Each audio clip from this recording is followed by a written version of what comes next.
안녕하세요. 펀드메딕입니다. 2024년 10월 말 기준으로 핌코의 해외 채권 펀드 3종 투자 등급 토탈리턴 분산 투자 현황을 좀 알아볼 건데요.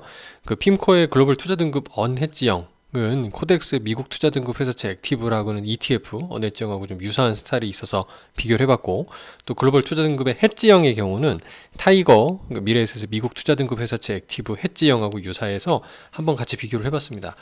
근데 그 매월 좀 업데이트가 되지만 해외 채권 또 해외 주식형 등의 해외 자산들의 경우는 좀 시차가 있어요. 그래서 전월 말의 경우는 그 다음 달 중순 이후에 좀 이렇게 한글로 작업이 되는, 그 다음에 현지 홈페이지에서도 좀 확인이 되는 특징을 가지고 있어서 뭐 그로부터도 지금 12월 초니까 한 보름 정도가 더 지난 거라고 좀 볼 수 있는데, 일단 참고해 주시면 다음과 같습니다.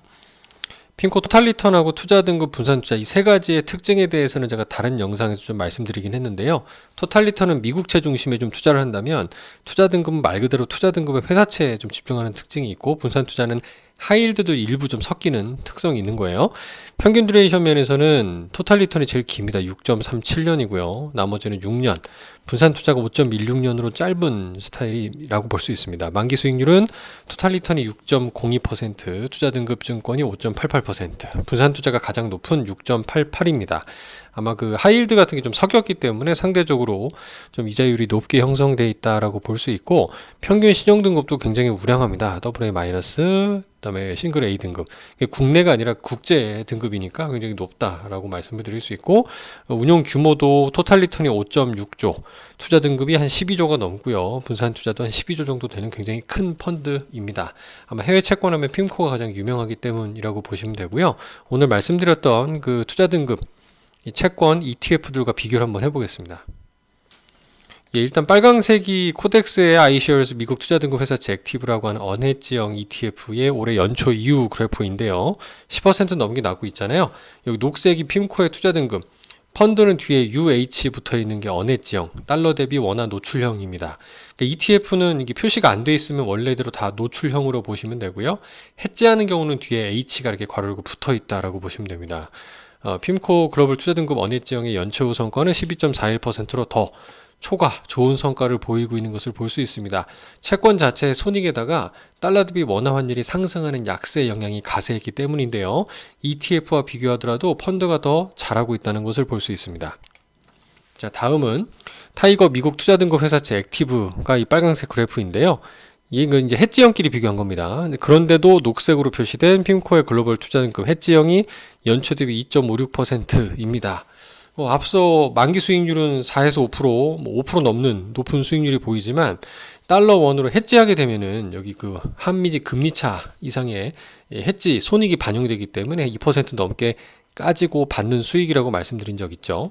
자, 이제 지난 2016년에 이어서 24년도 미국 대선 결과 트럼프 당선이 되었습니다. 당시에도 금리가 급등했듯이 올해도 3.61, 오히려 비컷 했지만 비컷 이후에 트럼프 당선으로 더 금리가 급등하는 모습을 보여줍니다.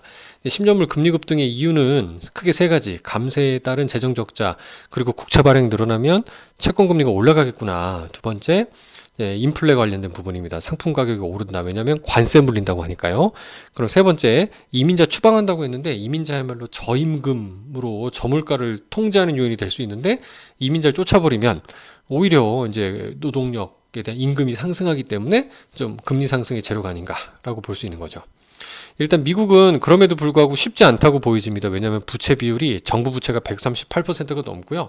계속 달러를 찍어낸다고 하기에는 최근에 코인을 비롯해서 좀 금값 오르는 거나 비롯해서 굉장히 좀 불안하다고 볼 수 있습니다. 실제 트럼프는 당선 이후에 태도를 이렇게 바꾼 적이 있어서, 과거에도 보면 이렇게 굉장히 세게 얘기했다가 당선 후에는 살짝 좀 꼬리를 내리는 일들이 있었다라는 게 과거 패턴이었으니까 이번에도 좀 그럴 수 있지 않을까.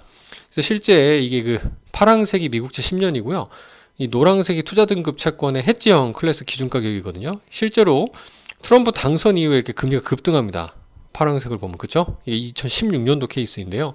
그리고 나서 취임하고 나는 2월 이후부터는 금리가 이렇게 하락하는 것을 볼 수 있습니다. 그 꼬리를 내린 거죠. 강경하게는 말 그대로 쇼잉, 말 그대로 립 서비스였다고 볼 수 있습니다. 이후에는 어땠느냐? 네.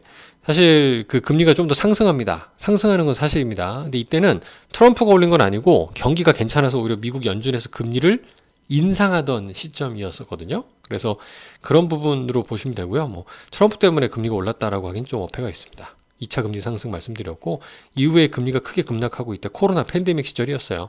2019년 이후 급락하는 부분이었고 이때 해외 채권이 큰 수익을 거두었습니다. 따라서 지금 트럼프 당선 이후에 금리가 급등하는 부분이 뭐 영원히 금리가 급등한다라는 공포에 휩싸기보다는 좀 채권을 중심으로 좀 포트폴리오를 잘 가지고 계시면은 분명히 금리는 다시 내려가면서 좀 포트폴리오 안정성, 설령 주가가 좀 하락하더라도 채권에서 이익이 좀 기여되지 않을까라는 생각을 좀 해보게 됩니다. 감사합니다.